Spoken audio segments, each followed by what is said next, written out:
Un niño jugaba cerca del río Santiago cuando de repente cae al agua. Como consecuencia precisamente de esta inmersión, el niño posteriormente fallecería. Aunque las autoridades se empeñaron en negar la consecuencia de esta situación, finalmente tuvieron que reconocer que murió como consecuencia de la contaminación. Un dirigente industrial dijo que no era cierta esta contaminación del río Santiago y que él se ofrecía a tomarse un buche de agua de ese río para demostrar que esto era así. No se lo tomó, el niño sí murió, y esto detonó una serie de presiones sociales que derivaron en esta macro recomendación. Hoy aquí en Ruta 44 platicaremos con un investigador que conoce perfectamente la cuenca y sabe que esta situación de sanearla no es un asunto sencillo. Río Santiago, un caso estancado.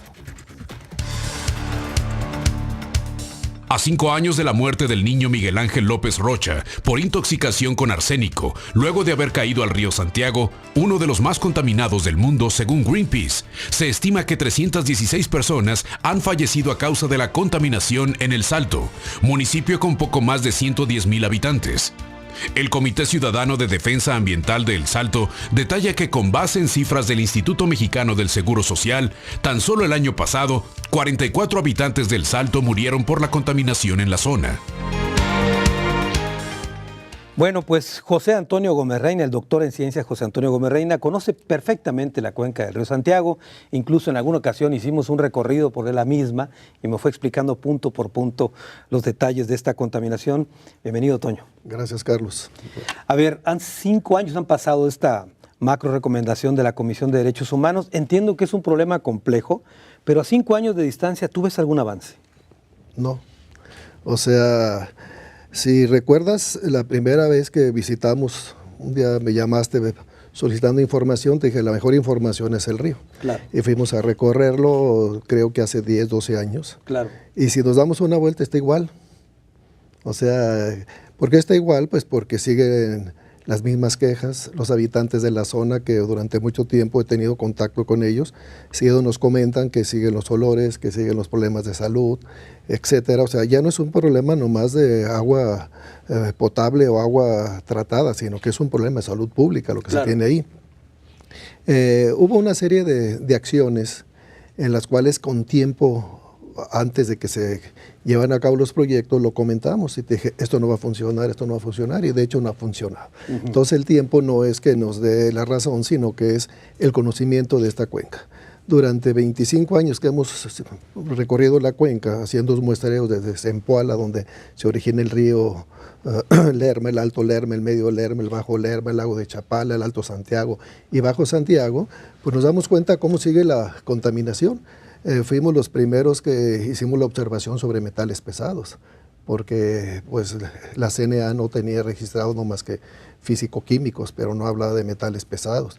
Nos falta ver lo de los polímeros, nos falta ver de los materiales radioactivos. Entonces, cuando se hacen estos estudios o cuando se hacen estos comités de vigilancia, muchas veces se hacen a modo.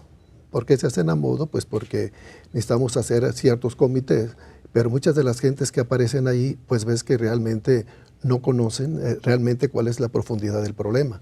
Este problema se originó no ahorita, se originó en 1970, cuando se empezaron a sentar una serie de industrias que se hizo lo que se llamaba la zona industrial, o la parte de la zona industrial sobre el río, y muchas de esas empresas son empresas que en sus países de origen no pueden trabajar.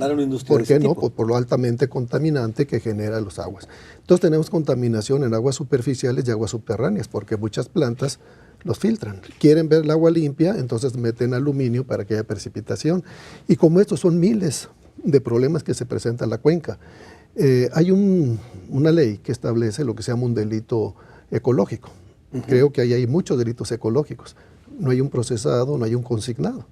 Entonces no te das, o sea, a veces es tan aberrante el proceso que muchas de estas cosas nos llevaron en cierto momento a participar con la Comisión de Derechos Humanos, y yo participé en algunos de los puntos de la macro recomendación que se hizo y quedó corta, a pesar de los cientos y tantos.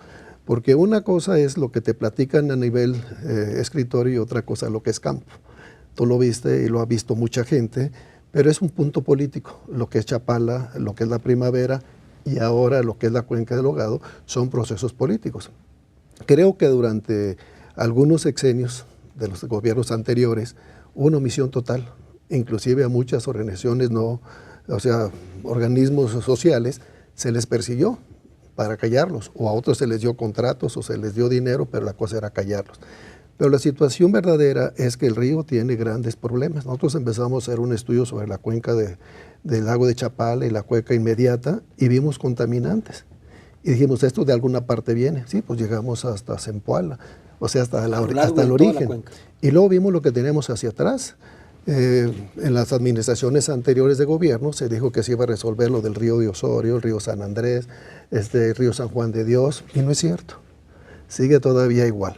Ahora, Toño, yo te quiero preguntar, en estos 5 años desde que se emitió la recomendación, ¿no hay el marco legal suficiente para haber castigado a alguien? Claro que existe.